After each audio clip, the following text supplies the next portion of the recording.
Hello and welcome to the Vocal Sound Healing Podcast. My name is Alexandra Rigazzi-Tarling.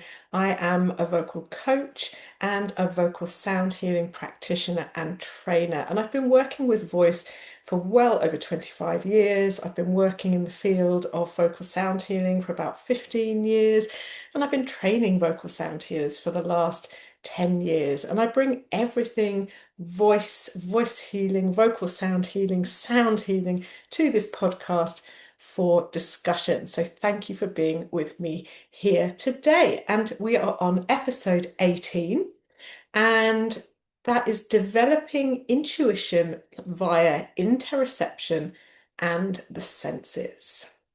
So we're just going to dive straight in. What do we mean by interoception? So interoception is known as our eighth sense, and it's the ability to perceive and interpret internal physical sensations like a racing heart, shallow breathing, or muscle tensions, for example.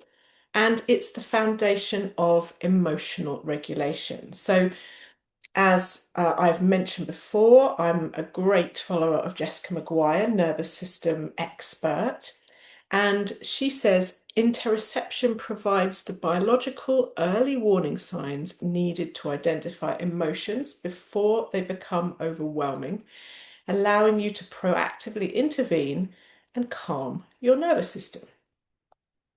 So let's just look for a moment at our senses, because we have our known senses that we were taught about in school.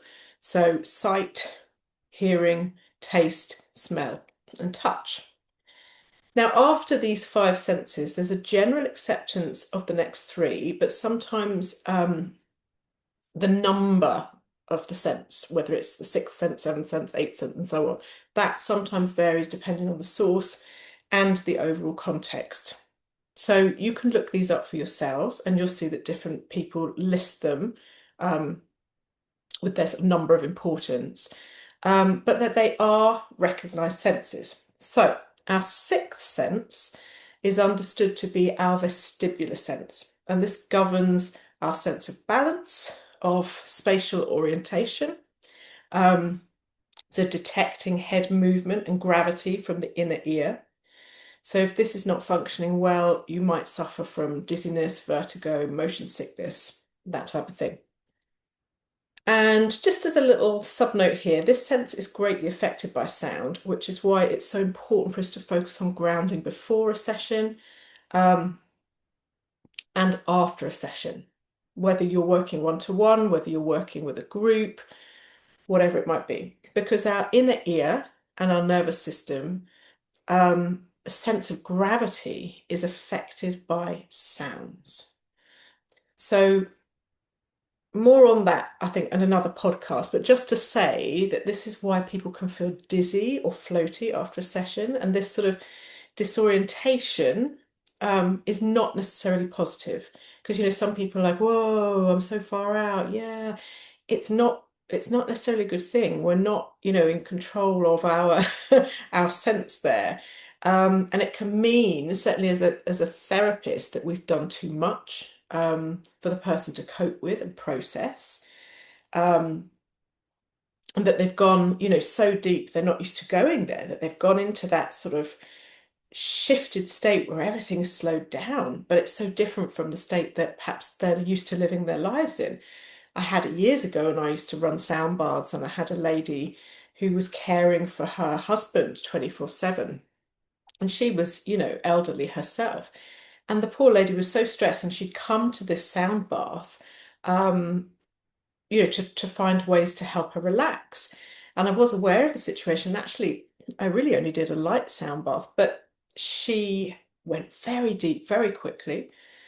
And then when she came round, she started to feel sick. It was that inner ear thing. She felt dizzy.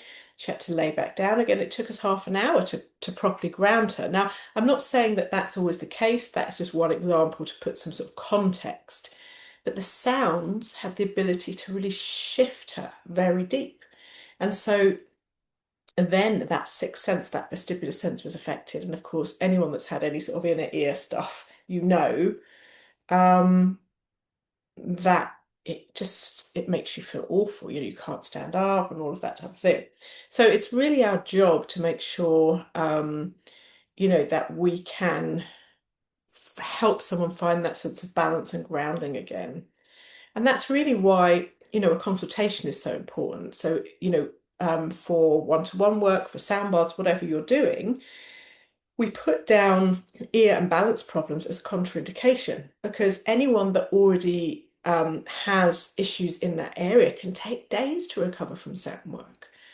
Um, and I say it over and over, it's not about blasting someone with sound, but even if you're not doing that, you might think, oh, you know, I think they've had enough, but I'll do a bit extra, I'll do a bit more.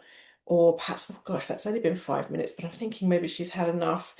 Oh, but she's paying for the treatment, so I better carry on. All these things go through our head, but it's really knowing how much sound to deliver that is appropriate for the person receiving it. And it's not a one size fits all approach. So, the most gentle, minimum sound directed in the right place can be incredibly powerful. Um, yeah, so that's just an aside, but it really links in with that sixth sense, that's that vestibular sense. I'm thinking of those coachy chimes that just come to mind. These coachy chimes.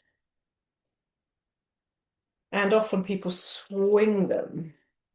Um, if I'm at a sound bath and someone does that, that makes me feel sick. I get car sickness anyway. So for me, that sort of swinging circular sound, that just creates dizziness for me. This is the power of sound.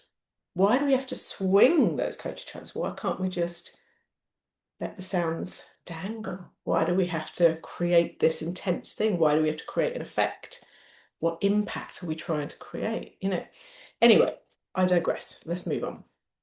So, our seventh sense, in a neuroscientific context, is generally accepted as proprioception. So, this is the awareness of your body's position, movement, and balance in space. And so, this relies on sensors in your muscles, in your tendons, in your joints, that constantly send this feedback to your brain as to where they are and what's going on. So, this sense is about our ability to generate coordinated movements, um, exert the right amount of force in any sort of action that we're doing, and it plays a key role in posture and motor control.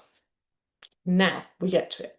Our eighth sense is interoception. And to recap, so interoception is the ability to perceive and interpret internal physical sensations, so like a racing heart, shallow breathing, muscle tension. So you sort of holding, and you think, oh, I'm holding my shoulders.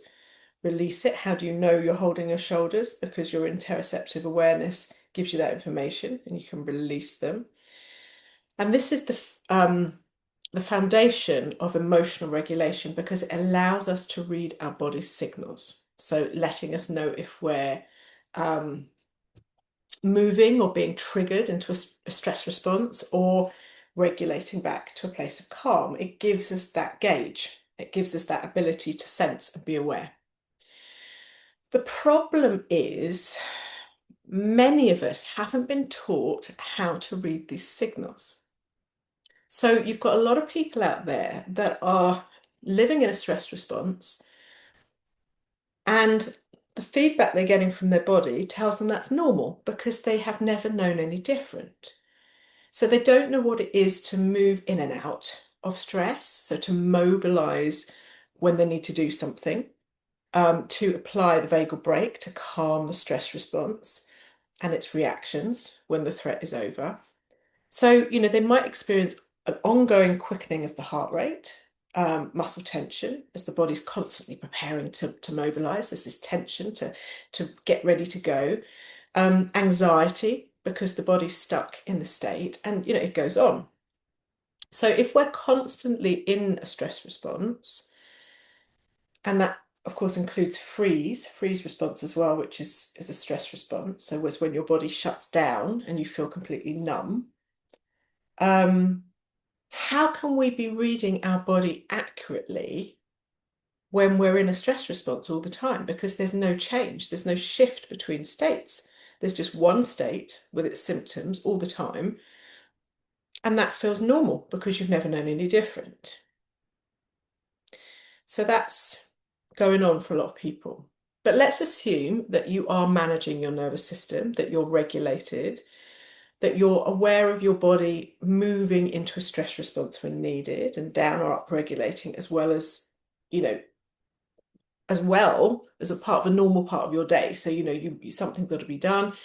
You feel a little bit of stress coming in. So, for example, I press record on the podcast and there's a mobilization. I feel an energy within me that gets me ready to talk to you for the next half an hour or whatever it is. I'm also prone to procrastination. So for me, if I'm nervous about something, my body will go into a bit of a freeze. It'll go the other way. So I can't get that energy to mobilize that I need. But just before I have to do it, it's what makes me a bit of a last minute type of person. Just before I have to get something done, whoom, I go straight into a stress response and have all the energy I need. We all have our stuff we work on. I work on that because I need a little bit more balance, but I'm always, I come from a performer background. It's all about stepping on stage and being in the moment. Those were my conditioning years, my formative years. And so we're all coming from a different place with this. That's my point. But let's just assume, you've got that awareness. You might have that like I do, but I'm very aware of it. I know how to manage it. I have the tools that I need to work with it, and I work with it. And that's how I can guarantee that I'll have the energy I need when I need it, and that I'm not, um, still in procrastination when I need to do something, or that I can actually hear my nervous system say that's a little bit too much energy. We don't need that much energy. If I've got to sing or sound or lead a session, I don't need so much energy that I'm shaking or I've got into a dry mouth or whatever it is. We need to understand the signals and the symptoms so we can work with it. And then we work every day with our nervous system, or, with this awareness and so on. So let's say you're coming from that place and you are aware. Um, what is it that might cause you to feel those nervous system shifts? So, what is it that triggers that sense of stress response for you or lets you know that the stress is over? So, if you're running late for something, you'll feel your body mobilize to provide you with the energy to get you where you need to be. If you didn't, you might never get anywhere on time. Or, if you're one of those people that allows absolutely loads of time to get there, maybe that's never an issue for you. But, you see where I'm coming from with this. Um, Perhaps you're at work and you see your boss and you haven't finished that project that you were meant to finish, and you see him and you feel a slight raise in your temperature, your body temperature, and your heart rate changes. Or perhaps you've done your presentation, it's ready, and you go to give your presentation, or let's put this in a sound healing context, you go to give your first sound bath, or you've just started out with this, and it's that performative aspect, that performative experience triggers your stress response. Um, Ideally, when we're running sound baths, we wouldn't be in that performative state, but when we first start doing something, that's just normal. That's part of learning and doing. Hopefully later on we're working with the energy. We're not in any sort of performance mode, just to say. But these things trigger us at first when we're not used to it. But let's say you go to do that, and you're still a bit nervous about working with a group, and you notice your mouth is dry and your breath seems shallow, and you just can't calm yourself down. So, these are all normal aspects of stress response, of mobilization that we encounter even with a healthy and agile nervous system. And when the threat goes away, the symptoms change and you return back to the you that you know on a daily basis. So this is normal. This is just fluctuations of the nervous system. That's what it's there for. When you return to you, this is where this intuitive work begins. When you're back with you and not under any particular stress response, the question to ask yourself here is, what is me? What is this feeling of me that's not in a stress response, that's not anything, that's just sort of feeling like, yeah, everything's good, I'm okay, I'm here, that's it. What is that? What do I feel like when it's me? No threat, no stress response, just me. So using interoception to notice your heart rate, for example, when it's you. Noticing muscle tensions. So any sort of holding that might just always be there that's part of you, because we might get additional muscle tension, but it might be that you've always got a little bit of a dodgy back, or you've always got a little bit of a clicky knee, or that's just who you are. You can work on it, you can get yourself more flexible, whatever it is, but there are these things, these tendencies that you know as you. And it might be you now is different from you 10 years ago, or you in 10 years' time. We change, which is why interoceptive awareness is so important, because we change with age, we change with the seasons, we change with things that go on in our life. So it's really knowing ourselves through these changes and where we settle after that. So checking your heart rate, just feeling into that. Looking at your muscle tensions that, you're like, oh yeah, that's always there, but this is me on any sort of regular day. Saliva levels. How much saliva do you normally have in your mouth? That's an interesting one. Are you used to being more dry in the mouth? Do you have lots of saliva? Where are you on a normal day? Any aches and pains that you're used to existing with? So, again, is something just there temporarily? Is it more of a long-term thing? How does your neck and shoulders feel when they're at their normal level of relaxation versus tension? What is a sort of normal neck and shoulder feeling for you? The sense of your gut. What does that feel like? Does it gurgle? Does it stick out some days and not other days? What's normal for you? What's a regular place and sensation for you in the gut?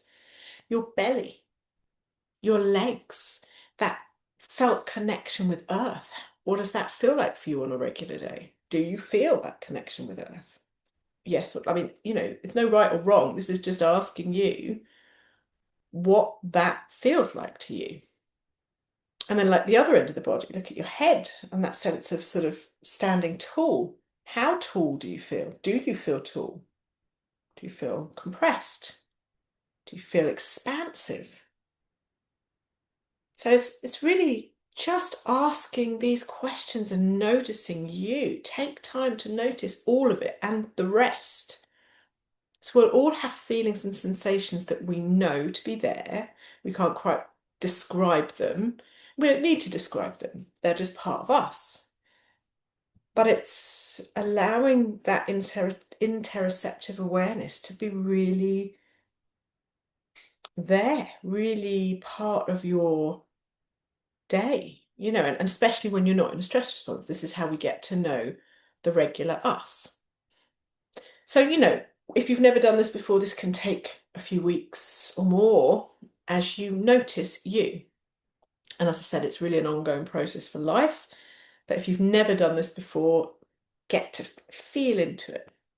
And it's best to do this when other people aren't around at first, because you want to get to know you without any other influences on your system. And then after a while, once you feel okay with you and you're used to noticing your state of being, um, and so that really has no bounds. You can take this as deep as you want to take this. Um, you as a sort of regular daily being, you think how many processes, how many things are going on. So it's up to you how far you go with this. I'd say take it quite deep. The more the better. Once you're okay with all of that, start to notice yourself around other people. So start with people you know and that you feel safe with. So hopefully your family, your friends. And notice how just notice how those bodily sensations that you've already connected with before, notice if they change. They might not change. Um, they may or they may not change. There's no right or wrong with this. You're just noticing. And around people that you sort of know well, there might not be a big change. Or maybe there is. It can be quite a surprise. It can be quite a surprise to hear someone you know well walk into the room and feel your heart rate change. It can be a surprise. It gives you a lot of information about how you respond to that person and what their energy is doing to you. Then take this out on the road with you. Take it out and about with you. Keep this deeper state of awareness of yourself. So, like, you might be driving the car, walking out in the high street, you might be at work, you might be with clients. And what changes? What do you feel? How do you feel different? Are there symptoms of a stress response? Do you feel more relaxed? Do you feel like you slip into almost procrastination, bit of freeze? What happens? Is there a change? Maybe there isn't. Notice. Notice how you feel different. Notice your environment. So it might not even be around people. Obviously there's people everywhere, but notice with people you don't know, people you do know. Notice the environment. How does even just being in a place affect your inner landscape? Notice your choice to choose one route rather than another route. What informed that choice, that preference? What was the feeling? So, not because I had to go that way because I had to stop off at the post office. Oh, I've got a choice. So, for example, near where I live here, there are two roads that lead to the same road. And some days I will absolutely know that it's the first road that I take. And I don't question it. I just know. Or I might be driving back and I think, oh, yeah, I'm going with the second one. There's no question. That feels happier, feels lighter, feels better. What was the feeling? For me, it often feels like it's a bit better. Can't tell you why. I just know that's the feeling. So notice this sensation of light or heavy in your body. So when you make a choice, when you make an active decision, notice your heart rate. Notice the energy available to your muscles when you make a choice. Notice that energy flow to your body as a whole. Just notice it. If you find yourself experiencing symptoms of a stress response, even mild symptoms, when there's no noticeable threat, have a look around you. Is it about that decision? If I take the first road rather than the second road and it really doesn't make any difference in terms of distance or anything, is there an indication? Is there something in your body that just, no, I'm going to go that way? When you're with people, who are you near? Who are you with? Where are you? What might you be picking up on? What is your body reading? Notice when the symptoms change or when they go away. What else changed? It takes this level of commitment to this. This is the foundation of working with your intuition. So your body is an antenna and it's signaling information to you all the time. It's receiving information and it's signaling to you all the time. And we know this anyway through the nervous system work, through the gut brain axis, through the vagus nerve. So much information now that's showing us this. If you've been working with intuition for a long time, you'll get this straight away. If you were brought up to work like this, you'll understand it straight away. If you were one of those people at school and used to think, oh, as soon as the teacher walked in, she's not in a good mood today. Oh, something might happen. You're already picking up on that environment in the room. You're already working with that. You might not have thought about it, but you're already working. It's not hypervigilance. It's not that. It's just sensing when there's a change. And, if you've come from an abusive background or a place where it wasn't safe, that may lead into hypervigilance. It may well be that. But it's also because you've got that information, you've got those signals available to you. So you can start to use those, you can start to use this for yourself in a good way. Sorry, there's a fly buzzing around my room. So the thing that we really need when we work from this place of intuition, if you're new to that, is to make sure that we're regulated first. So we want to be reading these signals, but going back to what I said in the beginning, we need to regulate ourselves first and to be living from that place and that understanding so that we understand that what we're picking up is that sort of regular state of being, that balanced state of being. Because if we're in a stress response, you're going to be picking up all sorts of stuff. But that might be a reason why you're in that stress response. If you're living in a world that is creating that for you, yeah, that's going to lead you on a journey in itself. So if you're not regulated and you are in a stress response, start to look around you as well. Start to notice, am I actually safe, but I'm just predicting that I'm not going to be? Is that what's happening here? Am I safe? But my body's telling me I'm not because of years of not feeling safe. This sort of learned behavior. Depends where you're working from. And for the scope of this podcast today, I'm aiming this more at um, therapists, people that are working with their clients and looking to deepen their sense of intuition. But this is a huge topic, as always. I never seem to pick a topic that isn't huge, but just like to share these thoughts because I appreciate it lands in different ways with different people depending on, what you're doing. So, as someone working with others, we need to be working from a regulated place. So that's first. And then you go on this journey of noticing what's changing within you. What are you picking up on? What's affecting you? How is that being shown in your body? Um, and again, it's all about practice. It doesn't matter if I'm talking about the voice work, the energy work, whatever I'm talking about, or the two together, obviously in vocal sound healing. It's all about practice. It's always about walking that path, noticing awareness. Well-being is something we practice. We use tools for. And often as sort of healer folk and therapists, that's what you're teaching your client. You're teaching your client how to practice being well. Obviously, you're holding space for that. You're working with their body. But between sessions, you can't do that work. You're helping them to realize what they need to be well.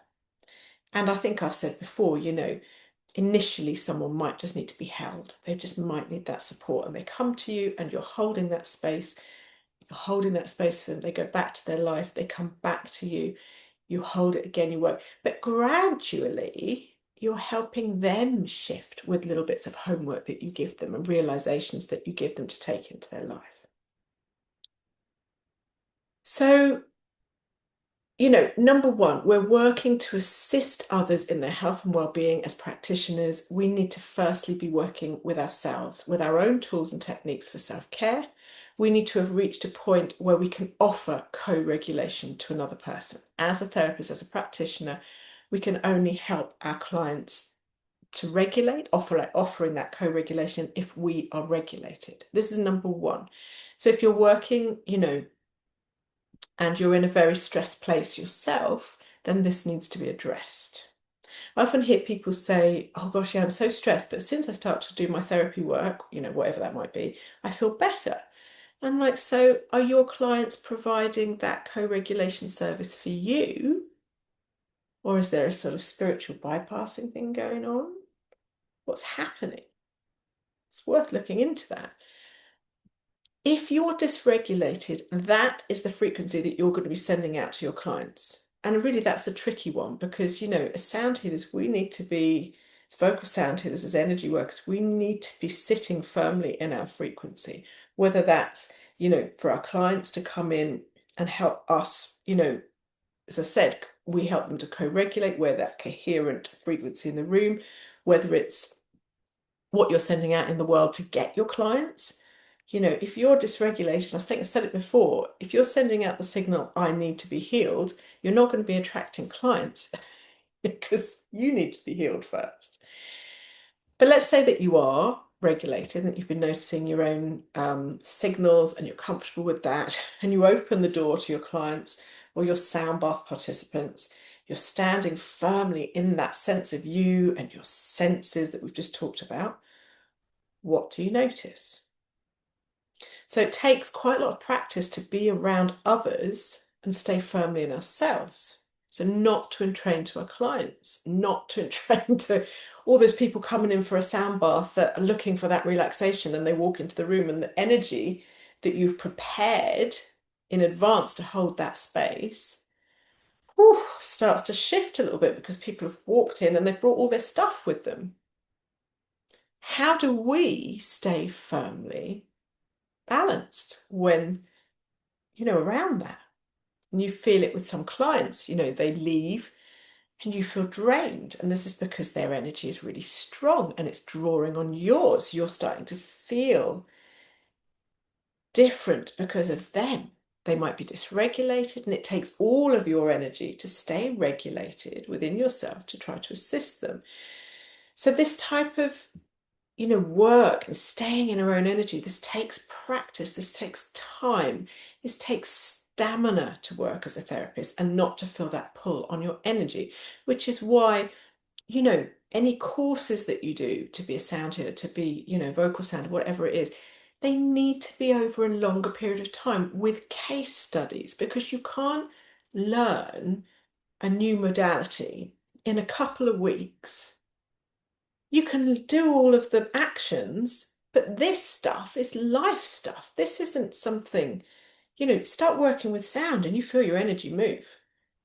So how do you hold that for yourself whilst you've got a client in the room and you've got to keep a safe space for them? The energy and the sound's affecting you as well. So it all comes back to this work that we do underneath it all. So, noticing how you are around others is the first step of the intuitive process, because your body is signaling to you that there might be an imbalance in your space. It's different from you. There's something else going on, and it's sending you an alert to warn you of a potential threat. So, you might be working with a client that comes in that's full of anxiety and you feel your heart rate increase. There might be someone comes in that's highly dysregulated, and likewise you feel a sort of turmoil, you feel something that's not yours. And from that place, let's say you're working with a client one-to-one in the session, they're lying on the therapy table in front of you, you're sounding over them. You start to feel something different in your interoceptive awareness. You start to notice a sensation. Perhaps your heart is beating faster, perhaps you feel a denseness, perhaps you feel a lightness, perhaps you feel a pull somewhere in your physical body that you don't normally feel as you. And this is your body picking up on the energy of the other person. Because when you stand in someone's energy field, you are literally feeling into their space, and this will affect you. If you know you, then you can hold that sense of you. You won't shift to what the client is feeling. You'll go, oh, hang on a minute. There's a sensation there. What's that telling me? Where do I need to work? Rather than, oh, there's a sensation there. Oh, we're starting to feel a bit tired now because that's taking my energy. So, that's often why healer folk don't like to be around a lot of people, because they have trained themselves to notice these fluctuations. So when they're with their clients, or they're needing their intuition for whatever reason, these signals are available to them. Working as a healer in this physical world, in this physical body, is an interplay, I believe, between the unseen consciousness that holds this space for us, energy, all of this matter and energy and how this matter is behaving in the physical realm. So as healers, we are this bridge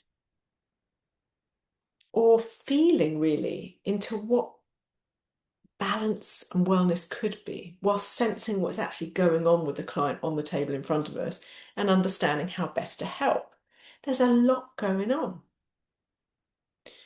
So we're using our body as well as our ears. So we're listening, but we're using our body is listening, just like the client on the table. Their body is listening as well. It's not just the ears that they're hearing the sound with. Their whole being is listening. And we can really, only listen at first to what a person tells us. Then we listen to what their energy tells us when they're lying, on the table or whatever. And then we feel into the silence of the consciousness around us. And with all of that information, we work from there. And our work involves a lot of listening to ourselves via interoception, how the energy around us, people, the environment, all of that, affects our bodily signals and gives us the information to begin to work. This is our intuition. And this is how we hone it, as everything I've said. And it becomes a language, and it's different for all of us. There'll be some similarities, but there will be differences, as we're all unique in our physiology, in our energy, and everything. We're unique. So your signals might be different. We listen to the client, and in doing so, they feel a sense of acceptance, of being heard. And this allows for co-regulation in itself. They begin to feel safe. And when they do, the signals that they give off,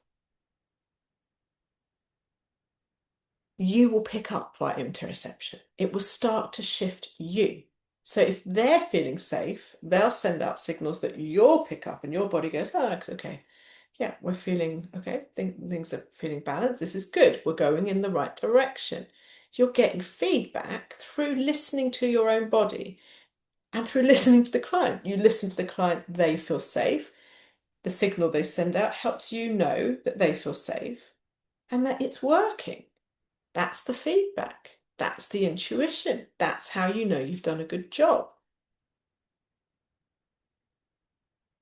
So it's a cycle, really. It's a cycle. We affect everything around us and it affects us.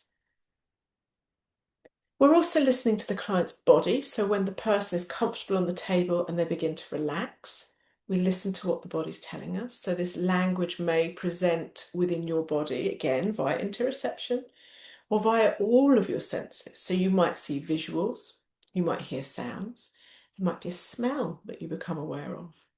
You might be drawn to lay a hand on the area of the body where you feel drawn, and always with the client's permission, of course. You might even have a taste in your mouth that wasn't there before. All of your senses will start to support your intuition. It starts, I believe, with interoception. It starts there, and then it almost gives the rest of the senses permission to open and blossom and come online. And we discount nothing when we work with intention for healing and intuition. This language presents itself in a way sometimes that you think, don't know what that is. But the more you work and the more you practice, it shows up more often. You go, oh, hang on a minute. There's a correlation there. That's something that's coming up more often. And it tends to happen when this is the case. So you start to see a journey, a map of your sense. You might find that the client's body guides you through your vocal sound, or even the other instruments that you're using. And certainly this is the premise of vocal sound healing, the scanning method that I teach in vocal sound healing, where we detect fluctuations in the sound and the voice over the client's energy, and it shows us where we might need to work. So it could be like a wobbly sound, a croaky sound. Sometimes the voice clogs and stops. I mean, it's incredible. It's incredible. But what I realise now after doing this for quite a long time is that the voice acts as a bridge between the unseen world and the seen world of matter. So sort of the consciousness, the unseen, and the seen physical world. The voice is creating the connection. So, where I might feel a fluctuation in the sound, the connection to the sound, it's also giving me a deeper awareness of my space and senses. So I'm listening and sensing deeply whilst using my voice over somebody. And there's all this thing going on, but the voice is the connection. It's the bridge. And because vocal sound healing, as people, we're so connected to our voice, there's something incredibly powerful about that. You're picking up firsthand what the voice connection is showing you. And some of the information is I'm going to say surreal. It isn't really, but it is. And, I think this isn't mine. And I hear, no, it's not yours. And so I just follow it step by step. It's a bit like a recipe, and it's different with everyone. And so I get this very clear guidance through interoception, through listening to my own body. And so through intuition via all of my senses. Could be anything. Heart rate, as I said, might get a dry mouth, might feel a heaviness or a lightness or all sorts of things. So you're returning to that vestibular sense. I often feel motion sick when I work in areas of imbalance. So it's not an intrusive sort of motion sickness. It's just a sense, literally. But I know this feeling to be imbalanced. So if I stand next to somebody that's very out of balance or work over somebody that's very out of balance, it's a sort of feeling. It's like what I used to feel, well, like the beginning of what I used to feel as a child sitting in the back of the car, sort of overwhelming fogginess. And when I step away from the body and I come back to me, it goes away. So, as I teach my students, we've got to know, hang on a minute, I'm sensing that. I'm not going to become that. That's not mine. That's the person on the table. I don't have to, I'm getting the awareness. Thank you. Thank you for the signal. Now I step away from it. It's not mine. But I know what I need to know to work. And so as we learn this language of intuition, it teaches us also to detach from the outcome. So most healers are in this job because they want to help. But it is this very desire that keeps us attached to the outcome of the healing, and that's what zaps our energy. So once our intuition and our refined senses are online and we're doing this work, we really need to be allowing that system to do what it knows, to give me the information to sense, to give me the information to sense, but not let my mind and curiosity get involved. And that's the hardest part, especially at first, because the art of noticing in itself leads us to get involved. We don't have to. After a while, we learn just to step back and just let that process happen without us going, oh my God, I'm sensing this. And it's so exciting to work with energy. It's so exciting. But ultimately, we sense, we sound, we're just holding the space. It's not us. And that whole journey of the interoception and what we pick up and what we feel actually leads us to be healthier because it makes me go, hang on a minute, I'm picking up the stuff, it's not mine. I'm feeling stressed, my heart rate's going a little bit more. Woo, it's because something's going on over there that I didn't even realise. And now I've just realised I'll just take myself away from it. And of course, we learn exercises of cleansing, protection, all of that. But honestly, it's the exercise itself is all very well, but it's the practice of the exercise. It's not just the exercise. So we practice, we teach bubbling the energy. And the bubble isn't about not letting things in or out. It's just a mental thing that keeps you in this state of this is me. But you have to know what you are before you put yourself in your bubble.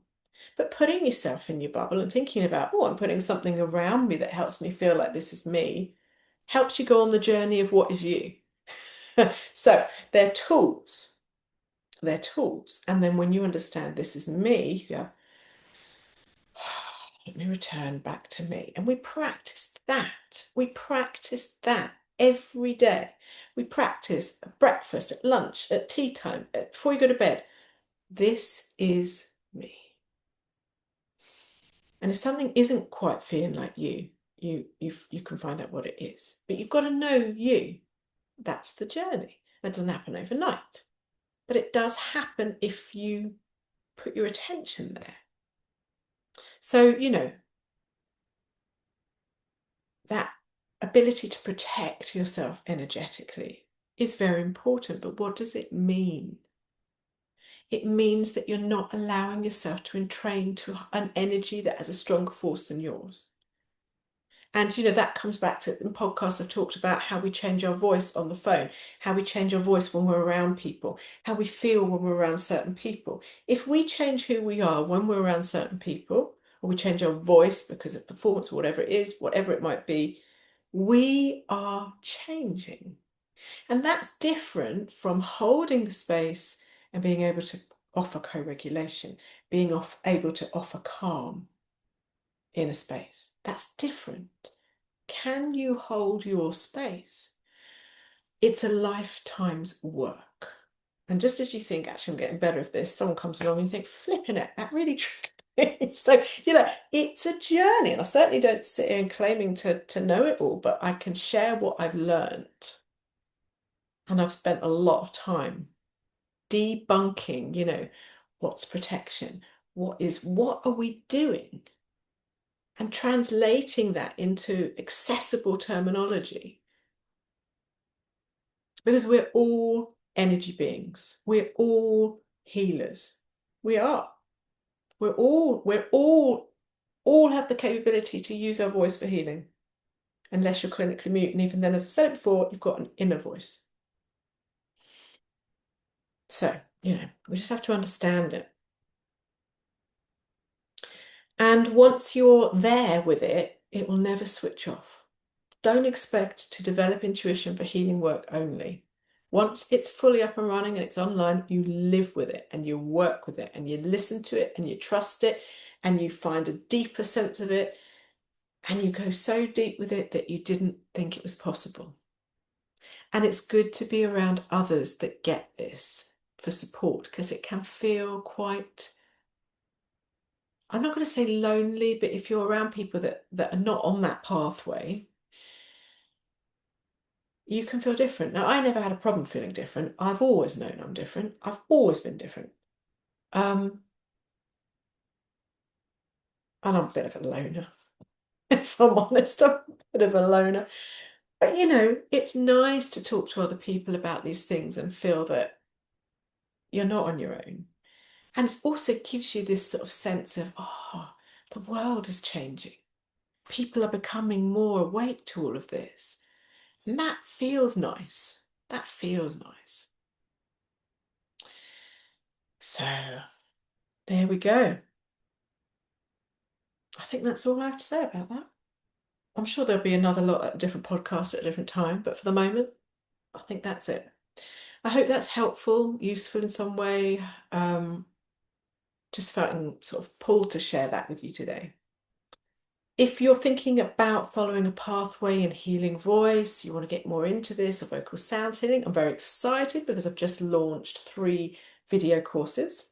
There's a beginner's one, which is a sort of basic intro short course, but it'll give you a lot around using your voice for healing rather than performance, that type of thing, getting around fear and the psychology of vocalizing and just getting on with some vocal toning. And then there's 2 other courses that go into much more depth. It includes the vocal toning, the mantra, the chant, more advanced vocal sound healing practices for self-healing. The mantra and the chant ones are good because there's 7 mantras, 9 chants. So if you're working with groups and you want to have tools to share, I go into pronunciation, I go into the meaning, that type of thing. It's quite useful for practitioners. And the advanced sound healing practices are really good for your own self-care and obviously for expanding your journey with vocal sound healing. But coming back and having a practice, you just put the video on and practice. There's all information in the PDFs. There's a lot there. You can get the whole thing as a bundle and then you get the whole lot cheaper anyway. But just putting that out there, I'm really pleased with it and I've had some good feedback so far. So if you're new to all this and you're thinking, where do I start? That might be a good place to start. And if you're thinking, yeah, I actually would like to train and do this, those courses are definitely a good place to start. They will give you the foundation that you need for a training. So, thank you so much for being with me and thank you for listening to me. And I hope it's been useful in some way. I wish you a lovely rest of your day. If you're watching on YouTube or on Spotify, please like and subscribe. It helps more people find the channel that might be interested. And I hope you have a lovely rest of the summer. I'll see you in a few weeks, probably with another podcast. But meanwhile, enjoy the sunshine and enjoy that interoceptive awareness. Take it on a little field trip, see what you find. So take good care, folks. That's it for now. See you again soon. Bye.